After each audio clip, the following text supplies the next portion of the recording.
All right, so good evening. It is good to be back on a Sunday evening. It's been a while since we have met together on Sunday evening, so it's great to be back with you tonight. If you remember, last time we met, we were considering issues related to the SBC convention that happened in June of this year, and we didn't quite get done with all of that. Well, we thought we did, but then there was some discussion afterwards, and some people were interested in studying or reviewing some more of the resolutions that were passed at the SBC convention this year. So that's what we're going to do. We're going to look at a few more of the resolutions.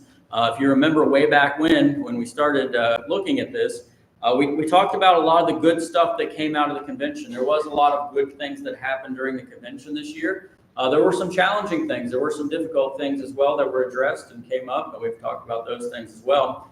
But some of the good things I think that came out of the convention were the resolutions that came out of the convention. So last time we ended up our time looking at the first two resolutions. So those of you who have the papers in front of you, some of you just have the resolutions, and some of you have a few pages of other information before you get to the resolutions. But we're looking for the paper that says at the top, resolutions presented to the 2023 Southern Baptist Convention. That's what we're going to be focusing on tonight as we look at a few more of these resolutions. So, kind of by way of introduction, we're going to talk a little bit about what a resolution is, first of all, and then about the, not so much the process of submitting a resolution, but kind of the format of a resolution. So, at the convention each year, at the annual convention, we've talked about who can go to those, right? Pretty much anyone can go, but those who are messengers, that is, those who are members in good standing of churches that are in good standing of Southern Baptist churches, can be sent as a messenger to the convention. And messengers then can bring forth resolutions and motions, both. And we'll talk about what those are. But that means any of us can go as a messenger and have our voice be heard at the convention. So what is an SBC resolution? And I'm going to read this from an article that kind of explains it a little bit. It says, an SBC resolution has traditionally been defined as an expression of opinion or concern of the messengers at an annual meeting.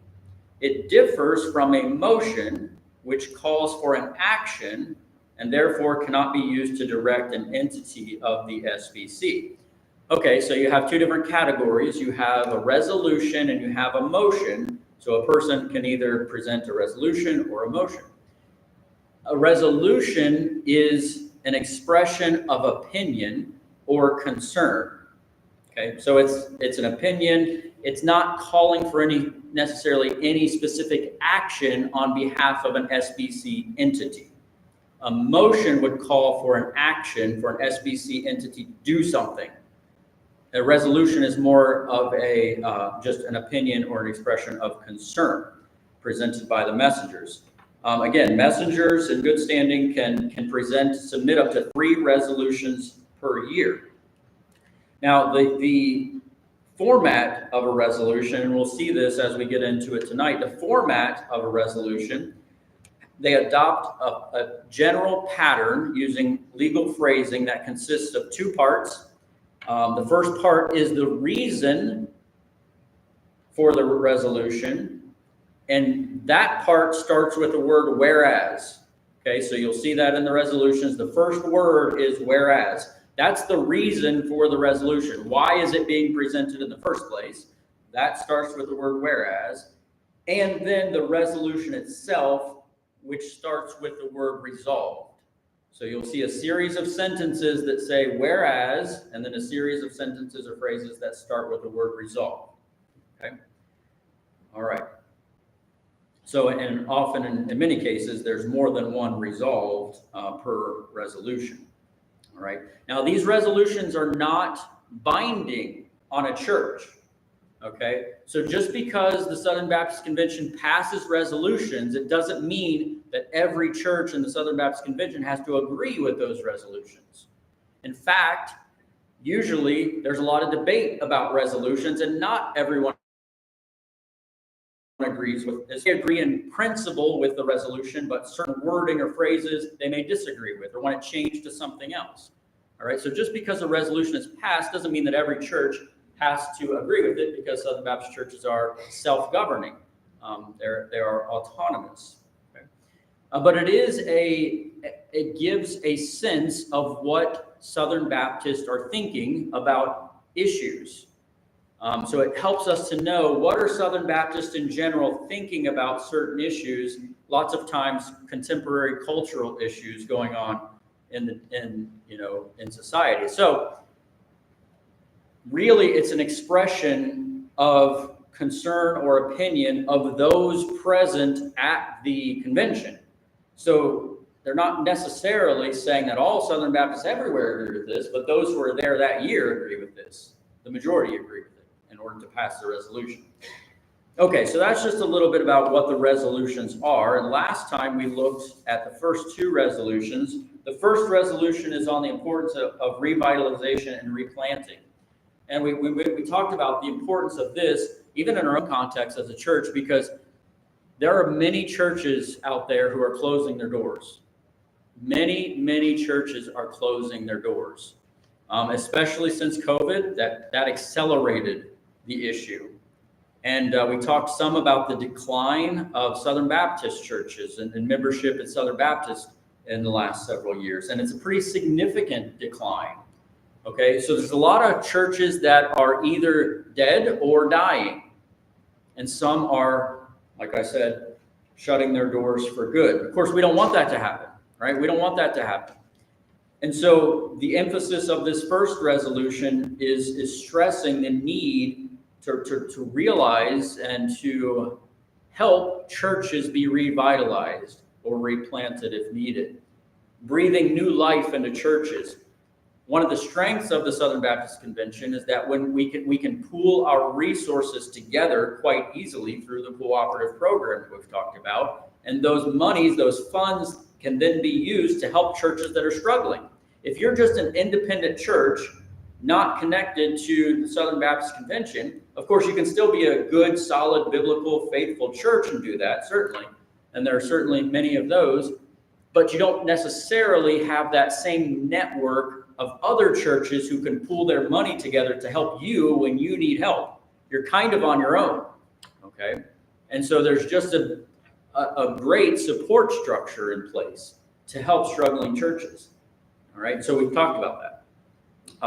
The second resolution that we talked about last time was on needed care and support for pastors and ministry leaders. And this was a bit of a unique resolution because we don't often talk about this aspect of things. We talk about struggling churches. Sometimes we talk about struggling members in churches, but we don't often talk about struggling pastors and the difficulties that are placed upon pastors of churches, because there's a lot of difficulties. We looked at some of the statistics from last time we met about a month ago. If you look at the fifth one down, the fifth whereas the reality of internal struggles among spiritual leaders has reached a critical point, with current research indicating that 42% of pastors are thinking of leaving the ministry in the next year. Again, we talked about that. That's almost half of pastors are considering leaving. Imagine what that's going to do to churches without a shepherd. Sheep without a shepherd in that case, right? That's going to be difficult. 42% pastors are thinking of leaving the ministry in the next year. 80% believe pastoral ministry has negatively affected their families. 75% of pastors have reported a significant stress-related crisis at least once in their ministry. And 70% of pastors do not have someone they consider to be a close friend. Like, those are pretty startling statistics. And so the emphasis of this resolution is, hey, we need to recognize that, and we need to provide support to pastors. And it's to kind of, not just at a big national scale, national level, make that known, but really to make local churches aware, like, hey, you need to provide, you need to take care of your pastors. Okay? And that's a biblical concept, right? Providing for, taking care of your pastors. Okay, so we looked at that in detail last time, so we're not going to look at that anymore tonight. But like I said, there were some requests to look at some more of these resolutions, and so we're going to do that with the time we have remaining tonight. And we're going to look at number 3, if you turn the page over, on artificial intelligence and emerging technologies. And this is a long one. There's a lot of stuff in here to consider, because this issue of artificial intelligence is something that we as Christians, we need to be aware of, but we need to approach it from a biblical point of view and understand it from a biblical point of view. And I think this resolution does a very good job of walking us through how to think about not only artificial intelligence, but other emerging technologies, because technology has been around since the dawn of time and is not going away anytime soon. It seems to be accelerating at an increasingly rapid pace, and it's hard to keep up with all the technology. It seems like you learn one thing and then that thing is already obsolete because something else is taking its place. But artificial intelligence in many ways is a significant leap forward in a technological sense. So we'll get into that a little bit. Let's just look at this and we'll talk through it as we go. The first whereas here says, whereas all technology, including powerful tools such as artificial intelligence, which by the way is also called AI. So if you hear the acronym AI, it stands for artificial intelligence. All technology, including AI, is created by human beings with the gifts and abilities that God has granted to us as the pinnacle of the created order, and can be harnessed for human flourishing as we seek to love God and neighbor. Okay, so let's think about that for a minute. Technology. Okay, turn to Genesis. Let's turn to the book of Genesis and chapter 4. Because you might say, well, where is technology in the Bible? When we think of technology, we think of our computers, we think of the TV, we think of those kinds of things. But for the origin of technology, we look all the way back to the beginning, and we look at Genesis chapter 4. This is after the incident with Cain and Abel, and Cain murders Abel, and then it's talking about the family of Cain and some of the people in Cain's line, people descended from Cain. And then turn to let's start in verse 19. Then Lamech took for himself 2 wives. The name of one was Adah, the name of the second was Zillah, and Adah bore Jabal. He was the father of those who dwell in tents and have livestock. All right, so let's just stop there for a moment. We just read through that and we're like, okay, he was the father of those who dwell in tents and have livestock. Let me ask you a question. Do you think there were tents in the Garden of Eden? Nope. Did God create tents in the Garden of Eden? No, we have no record of that, right? So presumably what happened? Someone had to come up with a tent. Someone said, hey, we need shelter, don't we? We need protection from nature, from rain, from heat, from snow. So they invented the tent using whatever animal hides or plants or whatever they used at the time to make them. They said, we're going to set up a pole or series of structure, a frame of some sort, and put these hides or whatever it was over it and create shelter for ourselves. That's technology. That's using the resources that God has provided in order to improve life for human flourishing. Imagine if we didn't have shelter. Right? Now, our tents today are more evolved. We call them houses, but it's the same concept. It's protection. It's shelter. And our tents today are way more technologically, evolved with the indoor plumbing and electricity and all the gadgets. And, you can get on the internet through your fridge now and all of that, right? Of course, they didn't have all this, but this was the basic idea. We need shelter. We need protection from the rain. Someone had to come up with that. Someone had to build that. Keep on looking, though, as we go through this.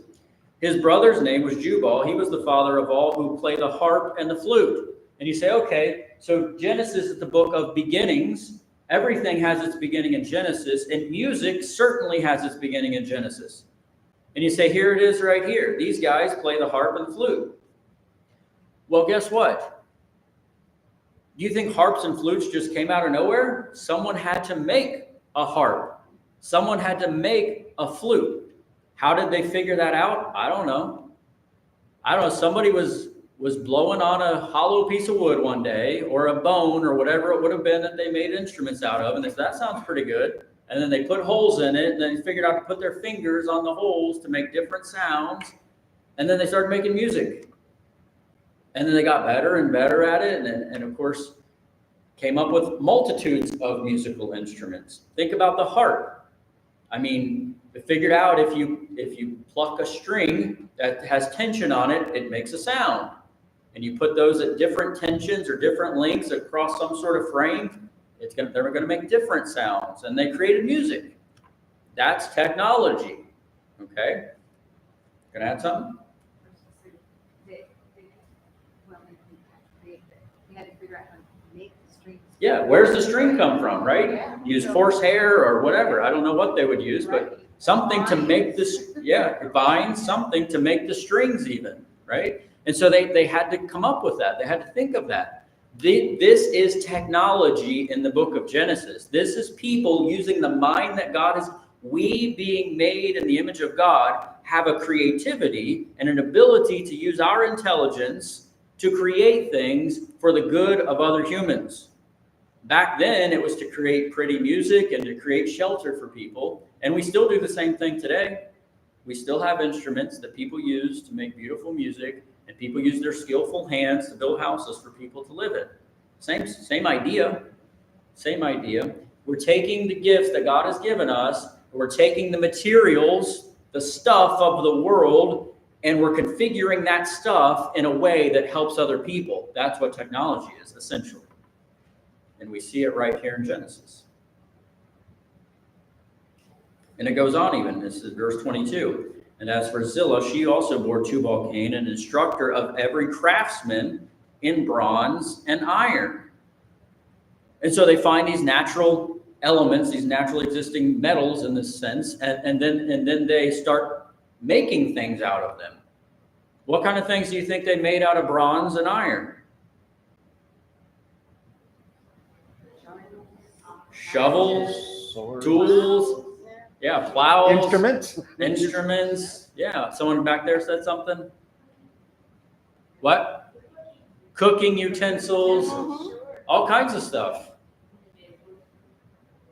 Horseshoes for horses, potentially. Yeah, they're using their ingenuity, and they're meeting needs of people themselves with the materials that God has provided for the good of humanity. That's what technology should be about, is using your brain, using the stuff you have to help other people. That's technology used in a good way. That's the purpose of technology, right? God created us so that we would be technological, so that we would have advancements in technology. And we're thankful that we live in a time, in a place where we have an abundance of technology available to us, especially when we think of the medical field, right? And how much of a blessing it is that we can just, if something happens to us and we get an infection or we get an illness of some sort, we can get in our car. We don't have to walk. We don't have to ride an animal.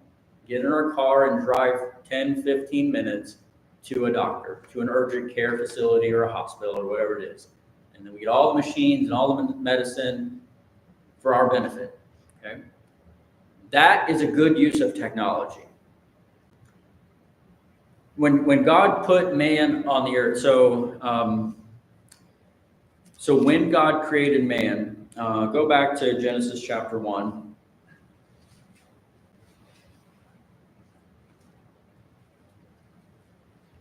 Genesis chapter 1, starting in verse 26. And I want to read this because this is going to be, this verse, again, so easy just to read over it without understanding the significance of it. But so much of what we're going to talk about tonight, and I doubt we're going to get through all that I had hoped to get through tonight, so maybe next week too. This is a foundational text here. This is essential to so many things, not only that we're going to be talking about, but so many things in society today. This verse in verse 26, then God said, let us make man in our image according to our likeness.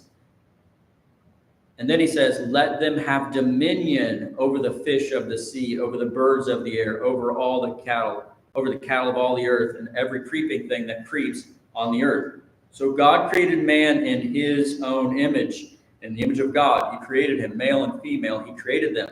Then God blessed them. God said to them, be fruitful and multiply, fill the earth and subdue it. Have dominion over the fish of the sea, over the birds of the air, over every living thing that moves on the earth. This is often called the dominion mandate. The dominion mandate, that mankind is to take dominion over God's creation. That is to use the creation that God has, to use it for the good of mankind and for the glory of God. And one way that happens is through technology, and using technology for good purposes, for God's glory and for the good of your fellow man. So man has been commanded by God to take dominion over the earth, to subdue the earth. The earth isn't our mother, okay? God is our father, and God has given the earth to us to take care of the earth. Now, one thing that sometimes, sometimes we let politics kind of influence our thinking on issues. So for instance, when you think of a subject, when you think of a topic, a cultural issue that's current, you automatically start thinking right or left, right, politically. So for instance, environmentalism. Your mind probably goes a certain way if you think of an environmentalist.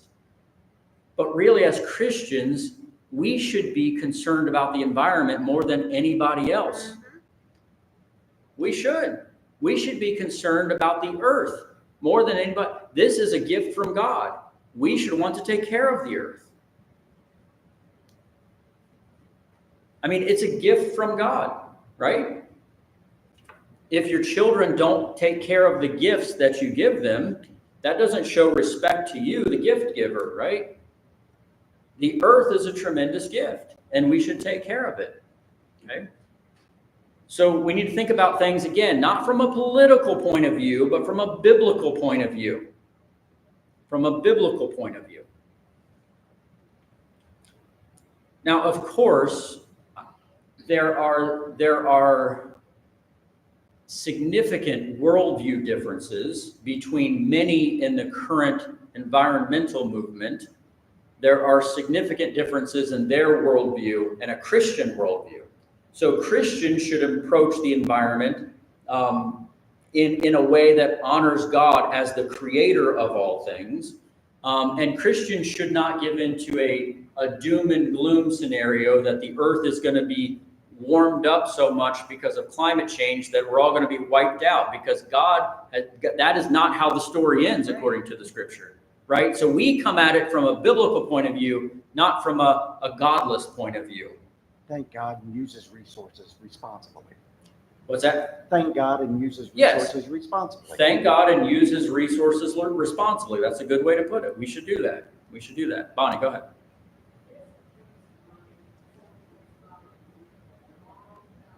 Okay.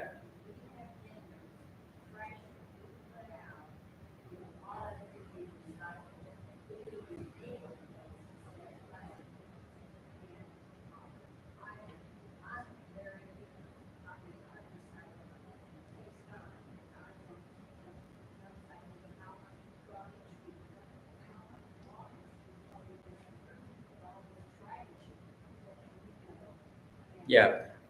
So that's a good thought, and each person needs to think through those issues themselves as far as recycling and the benefits of that, and not every issue is black and white and easy. Okay, all right, fair enough. As long as we're thinking through those issues from a biblical worldview, from the lens of the scripture, that's how we should be thinking about these things, not letting a political point of view sway our thinking.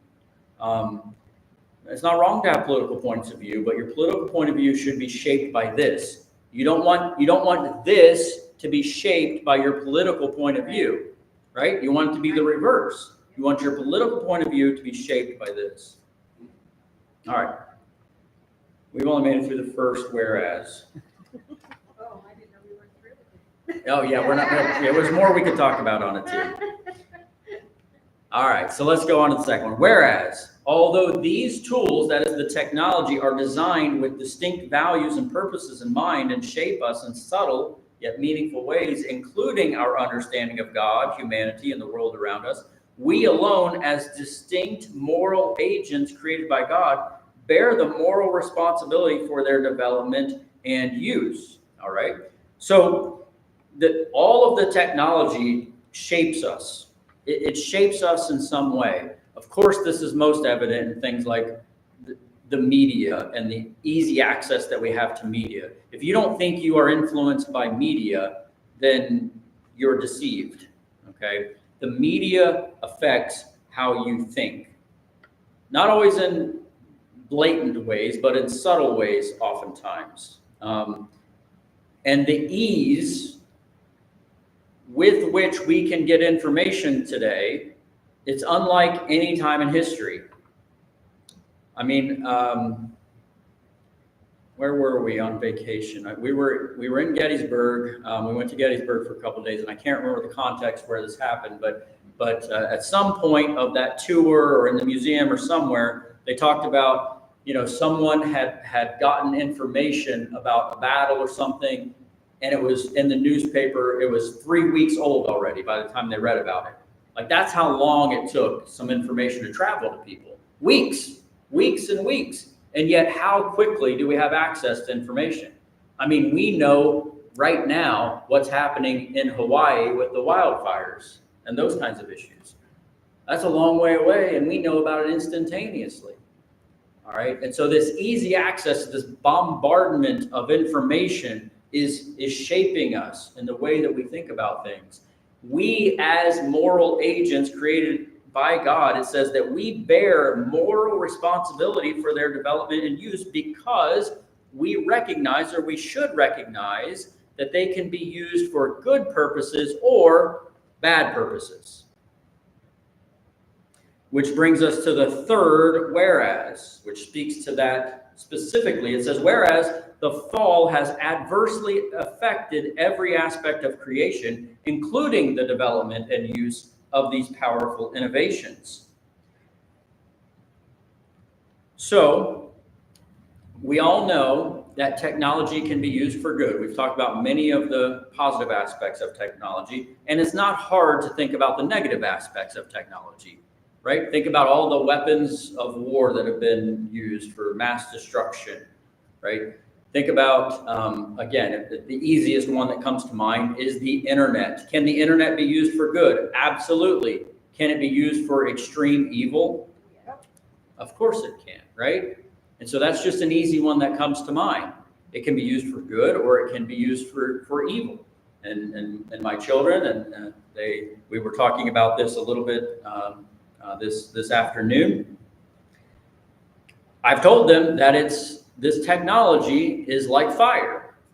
It's like fire. Fire in its proper context is great. It keeps you warm, helps you cook your food. You can roast a marshmallow. You can use fire for all kinds of good purposes. But once it gets out of control, once it's out of its proper context, it can cause a world of hurt and destruction. That's what technology is. That's what technology is. And I've told them, and I've told the youth group this too, that it can be a great servant, but it makes a terrible master. It's a terrible master. And we need to be careful about that with technology. And it's concerning, especially with the younger generation, the ease at which they have access to anything they want on the internet. If they have that phone, and the phone has access to the internet or the computer or the iPad or whatever it is, we need to be careful about that, because there is so much out there that can defile their thinking very, very quickly. So we need to be careful. We need to treat it like fire and make sure it's being used in its proper context and being used for good and not for evil. All right, let's look at the next one. says, whereas AI, or artificial intelligence, raises deep, crucial questions that challenge society's false assumptions about what it means to be human, which are often rooted merely in human capacities rather than in divinely granted ontological status. And you'd say, what in the world is that one talking about? Let's think about it. It says AI is raising deep and crucial questions that challenge society's false assumptions about what it means to be human. So society has ideas about what it means to be human. And this is saying that the society's assumptions about what it means to be human are false. Because it says here that society's ideas of what it means to be human is based upon the capabilities or capacities that humans have, rather than a divinely granted status. Let's just keep it at that for now. It says ontological status, but we'll talk about that. So here's the thing. Right now, so artificial intelligence, for instance, we've all probably used the internet or seen the internet, got on Google, did a search, right? So if you want to buy something, you can get online, you can do a search, and say you're buying, I don't know, you want a new book, you want a new car, whatever it is, right? You punch in the book that you're looking for, and then you'll get a list of 100 places where you can buy that book.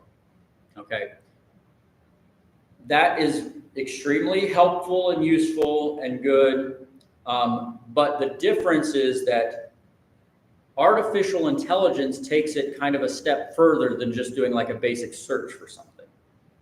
Because with artificial intelligence, there's an intelligence built into the system now that where you could be talking, chatting, typing with someone online and have a conversation and have no idea if that's a human or if that's a computer.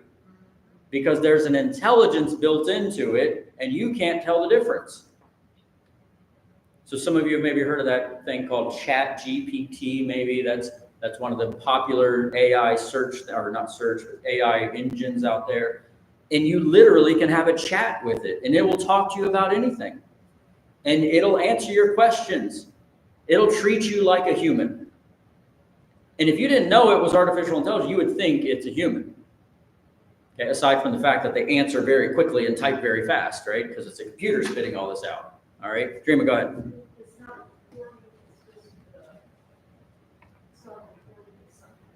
That's written. It's typed out. Although, when you say recording, you just mean like, are they recording it or is it audio? What do you mean when you say it's not recording? Yes. Yes, it has answers for you if you ask it questions. Now that's just kind of typing in questions and it will type back. It's not typing, but it's spitting out information. There are some with voice capability. There are some with voice capabilities, which I'll talk about in a moment. Go ahead, Mel.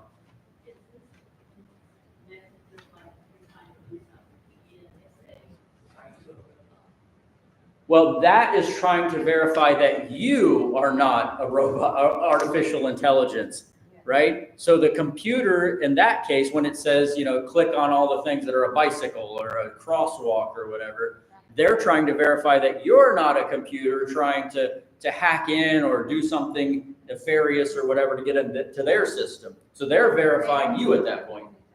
What's that? They don't mind doing it to us. They don't mind doing it to us, yeah. It can become a very scary thing. Yeah, this has very scary, potentially scary implications. Yes, go ahead, Bonnie. Well, yeah, don't be afraid of it. We're going to talk about fear in a moment, okay? That's coming up. There are medical AI that work wonders. Yes, there are medical, there are 1,000 good uses for this. There really are. It is amazing technology. It really is. It really is amazing. I use it at work. Okay, I use artificial intelligence at work in 2 different ways. One of them is audio. So I developed web-based training, and with the training, a few years ago, what I'd have to do is when I create a course, I would have to have a microphone, and then I would have a script, and then I would read the script, and then my voice would be recorded, and it would be part of that training that someone would then log onto a computer somewhere else in the company. They would hear my voice, me reading through the training as they're clicking the buttons. But now I don't have to do that anymore, because all I have to do is type in what I want what I want it to say, and it will give me a human sounding voice that says whatever I just typed out. And it's getting so good that you can barely tell. Occasionally you can tell, like, that's a robot, but most of it you couldn't tell if it was a human or a robot. That's artificial intelligence. Just from an audio perspective, I'll get you in a second, Mel. Also, even at my job currently, we use video artificial intelligence. It's the same idea, where you type in whatever you want it to say, and then it will have a person, and their mouth will start moving and say exactly what you just typed in. So you can get them to say whatever you want. Okay? And we use that in some of our training too. I mean, think about, like, cost savings are tremendous from a lot of that stuff. It's a huge time saver for me, because I don't have to record my own audio. I just type it out. It saves a lot of time. So there's a lot of benefit to this stuff. But can you envision any potential harms that might come from doing stuff like this? Right now, that's why the actors are on strike. They're using their images That's that right. they didn't do, and they're making them do whole scenes, and they wasn't even there. Yeah, so Hollywood and actors, right? They're having issues with this, because now they can get where it looks like the actor is acting, but they're not really doing it. They're like, why do we need actors anymore? Because we can have artificial intelligence do it all. We can have artificial intelligence write entire scripts for movies. We don't even need a human anymore to do that. You just tell it what kind of movie you want, it'll write a script for you. It's pretty amazing technology. Are there potential pitfalls? Absolutely. I mean, think about it. Think about it even from a political perspective. If you had some artificial intelligence, but it looked like a leader of another country or something that says something like, we're getting ready to attack such and such a country, and it gets leaked out, and now, I mean, it could create a war very easily. So there's tremendous caution, there's tremendous danger potentially that could result from it, but it's a tremendously powerful tool, and that's why I say it's kind of a step above, or a couple steps above, maybe just basic internet, basic Google search, or something like that. It's kind of the next phase of what's coming. All right, Mel, I know you had something to say.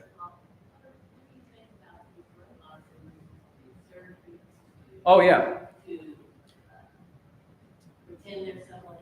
So they're using robots to do surgeries and things. Again, is that good? I mean, what's that? At jobs, yes. So again, there's good and there's bad, right? Because if I need a specialized heart surgery and I live in Ohio, but the only person who can do it lives in Japan, potentially they could just do it over the computer or just do it remotely through some of this. But on the other hand, a lot of this stuff will take people's jobs. It absolutely will. Like a lot of computer coders, people who write code for computers, now the artificial intelligence can do it. They don't need those people anymore. So there is a scary aspect to this as well. In fact, and we're probably going to have to close with this because we don't have a lot of time left tonight. But I just read this article just yesterday, so I want to share this with you because it went along perfectly with what we're talking about. Here it is. So if any of you get emails from Answers in Genesis, it says, will AI weapon systems or artificial intelligence weapon systems be programmed with Judeo-Christian values? So think about this. It says, who would you trust more in a high-stress, high-stakes military excursion? A trained human soldier with the limitations of hunger, thirst, lack of sleep, and emotion, or a soulless, autonomous artificial intelligence system acting according to its programming? That's a question militaries around the world, including the U.S. military, are already facing as AI quickly advances into every industry.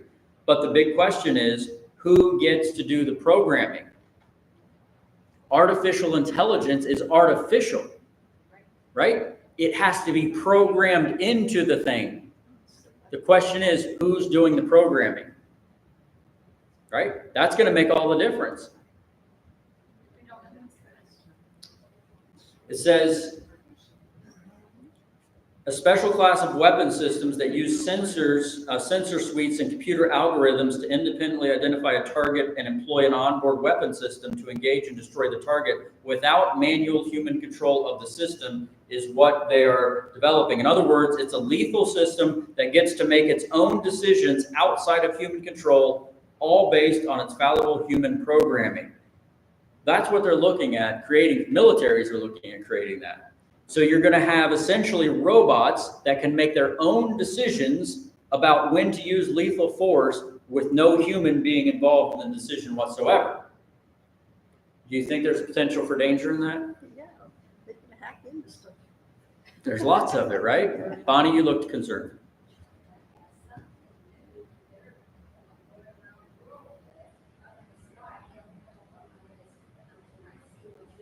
Yeah. Well, it's not just our country, it's all the countries are looking at this, right? This is going to be a huge, kind of the next wave or the next phase of military engagement, I think is going to be largely based on these kinds of things. Artificial intelligence. So robots will be in some sense fighting wars for us. Hopefully not against us, right? Although that will that will come too. That if it continues in the direction that it's heading. Well, if you think about the fact that human beings are the ones that are developing That's right. this, Mhm. and what since the fall, Mhm. that's been human beings. They want to be top. They want to Exactly. be this. They want to be this. So the artificial intelligence Art- that's gonna be in there somewhere. The question is Yeah. the right question, who gets to do the programming, Uh-huh. right? Because they have to think about what kind of values do I want that system to have. What's that? Well, I mean, whoever's in charge, of those programming systems, I don't know. I don't know who it will be, right? Who in our Private military or industry, there's government. military. There's industry. private, there's government, there's all kinds of different aspects to this. Streama, go ahead. I know, Ken, you want to say something?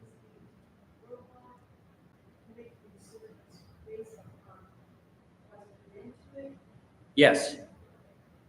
Well, yes. I mean, intelligence is built into it, and then it will use that intelligence that's built into it to make decisions for changing circumstances then without any more human intervention. So it's not like waiting on a human to say, now do this. Learning. It's learning, and it's making its own decisions without any human intervention is what will be coming. Okay. Kenny. I'm sorry, Dreamer, were you done? Did I cut you off? It's a form of intelligence. It Well, is. the systems can learn, but they have to learn based on what's available to them. But they are getting to a place where they can just learn on their own, in a sense, which is kind of scary to think about. You want to add something? Yeah, it's not going away. Not going away. It's going to keep growing. Yes. It's going to keep learning. Makes you scared to be on the computer. But as long as that being said, God's still in control. Okay. There's nothing's going to happen that God doesn't know. I mean, So- So Kenny's point is, guess what? And this is a good place to end tonight. Remember, God's still in control. God is still in control. All right. This has not caught God by surprise. This is not something that he can't handle. This is not something that his word is insufficient to address. And if his word can address these issues, guess what? That means we can address these issues too, because we have his word. So that's what we want to kind of think through next week as we continue this. We're just kind of setting up. We're still in the whereases, right? We're still at the beginning stages of this. We haven't talked about the resolution and what do we do about this? As Christians, how should we think about this and what do we do about it? That's where we're headed. We didn't get very far. I thought we'd get through 3 resolutions total. We got through like half of one. All right. We got a long way to go. Go ahead, Bonnie.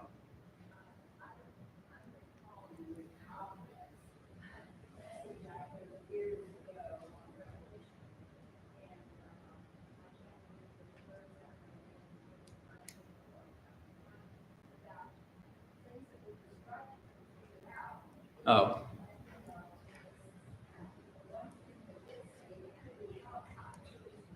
Yeah. Yeah, a lot of people try to figure out like the symbology and revelation of what it means for today, helicopters and all this, and the answer is we don't know. We just don't know. But we do know, to Kenny's point, that God is in control, and in the end, God's got this, right? He's got this, and we don't have to fear. We don't have to live in fear about this stuff. We don't have to lay awake at night wondering if robots are going to take over the world or anything like that, right? God is sovereign. God is king, right? In control of all things. And he has given us his word, and he has given us his spirit. And with his word and with his spirit, his church can not just be on the defensive about this stuff, but can actually use the church has always used technology for the glory of God. So the question is, how is the church going to use this technology? How are God's people going to use this technology for good? Has the church figured out ways to use the radio for good? Absolutely. How about TV? How about internet? Absolutely. The church has found out good ways to spread the gospel message through these means, right? Can the church find ways to use this? Absolutely. That's what we'll get to next time, thinking about that a little bit. So don't end on a note of fear or worry. End on a note of hope, right? And confidence that God is in control. And that's what it means to live by faith.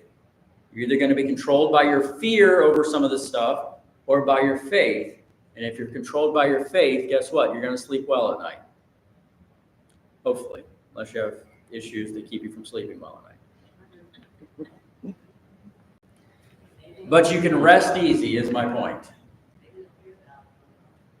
Yeah. You can rest easy. You can rest easy. All right. Any other final questions or thoughts as we wrap it up? Okay, so we will continue this next week. We're still in a pause. We're still in 1 Timothy, by the way. We've got to pick up in chapter 6 at some point. We got one more chapter to go, but we are on extended pause in the middle of 1 Timothy. So, a parentheses, yes. All right, let's go ahead and close with a word of prayer. Thank you so much, God, for helping us to think through these issues. These are big issues. These are issues that we have to think about as the church, as Christians.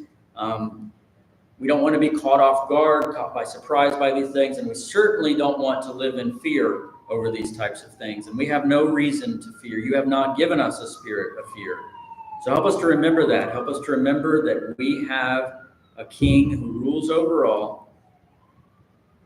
We have the promise that you will never leave us or forsake us. We have the hope of eternal life, both now and forever. Help us to just rest easy and rest well in these promises. We thank you so much that we can trust your word and that your word is sufficient to deal with these issues that we are dealing with in our culture today. Help us to trust you. We pray in Jesus' name. Amen.